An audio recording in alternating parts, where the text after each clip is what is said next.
Hello friends, இன்றைக்கான விலாகில் நம்ம என்ன பார்க்க போகிறோம்னா, இன்றைக்கி காலையில் வந்து என்ன பண்ணேன் அப்படிங்கிறத அந்த விலாகில் பார்க்க போகிறோம். ஸோ காலையில் பிரேக்ஃபாஸ்ட் மட்டும்தான் எடுத்திருக்கேன்.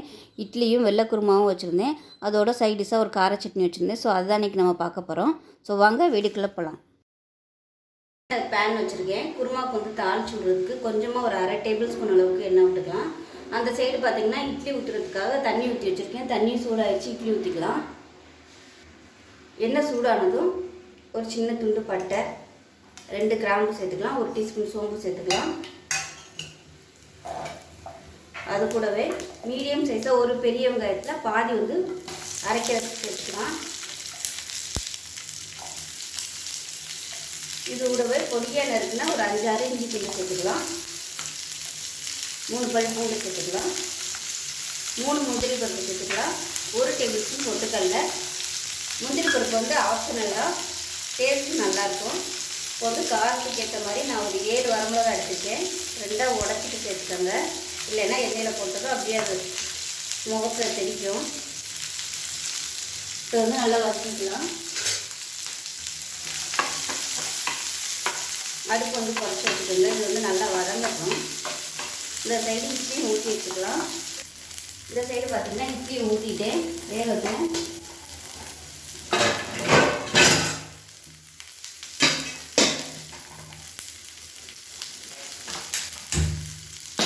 ரொம்ப சூடாகிடுச்சு, நமத்தி வச்சுட்டேன். அதான் இப்போ ஊற்றி வச்சுட்டு ஆன் பண்ணிட்டேன். இது வந்து நல்லா வதங்கட்டும். அந்த ஃப்ளேவர் வரும். வெங்காயம்லாம் நல்லா வதங்கணும், இல்லைன்னா உங்களுக்கு அந்த பச்சை ஸ்மெல் வரும்.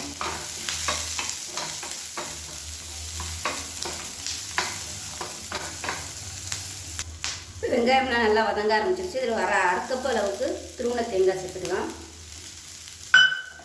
இதையும் சேர்த்து நல்லா வதக்கிக்கலாம். ரொம்ப ப்ரௌன் கலரில் வதக்கணும்னு அவசியம் இல்லை. லேசாக வதங்கினா போதும். இந்த பச்சை ஸ்மெல் போனால் மட்டும் போதும். லைட்டாக அப்படியே அது கலர் மாறும், அந்த அளவுக்கு மட்டும் வதக்கணும்.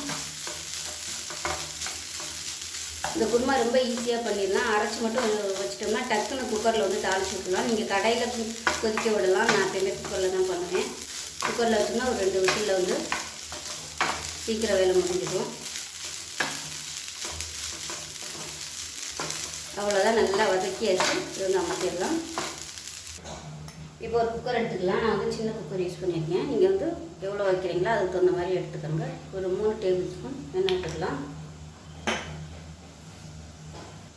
இப்போ எண்ணெய் சூடானது 1 டீஸ்பூன் சோம்பு, 2 துண்டு பட்டை, கொஞ்சமாக அந்தளவுக்கு கல்பாசி சேர்த்துக்கோங்க. வாசனைக்காக 1 கிராம்பு வச்சுருக்கேன். கொஞ்சமாக கருவேப்பிலை சேர்த்துக்கலாம்.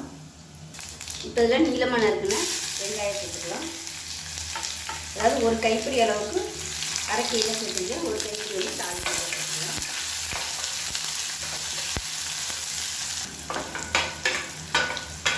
இப்போ வெங்காயம் நல்லா வதங்கிடுச்சு.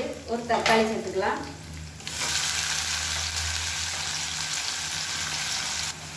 இப்போ பார்த்திங்கன்னா தக்காளி கொஞ்சம் அளவுக்கு வதங்கிடுச்சு. இதுக்கு வந்து ரொம்ப மசிகிற அளவுக்கு வதக்கணும்னு அவசியம் இல்லை. இப்போ அரைச்சி வச்ச தேங்காய் பேஸ்ட்டை சேர்த்துக்கலாம். இப்போ மிக்சியில் இருந்து தண்ணி சேர்த்துக்கலாம். தேவைப்பட்டால் தண்ணி வந்து நீங்கள் கலந்து ஊற்றிக்கங்க. இன்னுமே தண்ணி ஊற்றிக்கலாம். இன்னும் கொஞ்சம் தண்ணி சேர்த்துக்கலாம். 1/2 டம்ளருக்கு ஊற்றிருக்கேன். இப்போ அதில் உப்பு சேர்த்துக்கலாம். கொஞ்சமாக தேவையான அளவுக்கு உப்பு சேர்த்துக்கலாம். எல்லாத்தையும் நல்லா கலந்து விட்டுட்டு மூடி வச்சிடலாம். அவ்வளோதான், எல்லாமே நம்ம சேர்த்தாச்சு. திக்னஸ் பார்த்துக்கிட்டு தண்ணி தேவைப்பட்டால் நீங்கள் ஊற்றிடலாம். இட்லிக்கு தானே ஊற்ற போகிறதுனால ரொம்ப தண்ணியாக வேணாம், கொஞ்சம் கெட்டியாகவே இருந்தால் நல்லாயிருக்கும். இதை வந்து மூடி வச்சுக்கலாம். மூடி வச்சுட்டு இதை குக்கருக்கு மாற்றிடலாம்.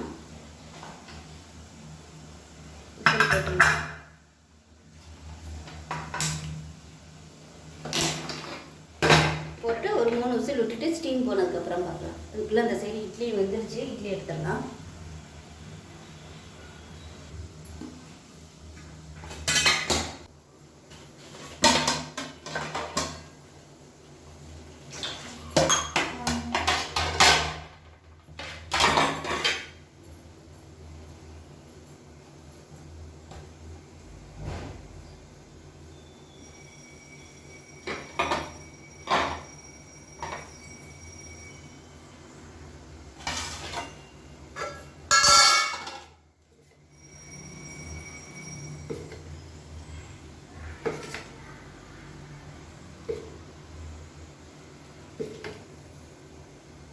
குருமா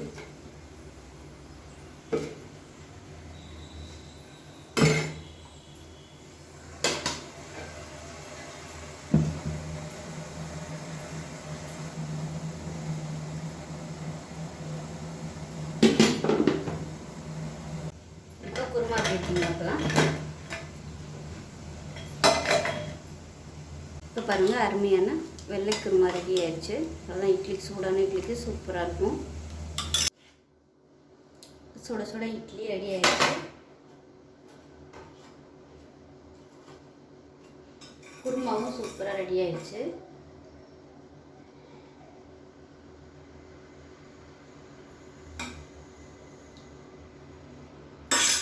சைடில் வந்து ஒரு பூண்டு சட்னி,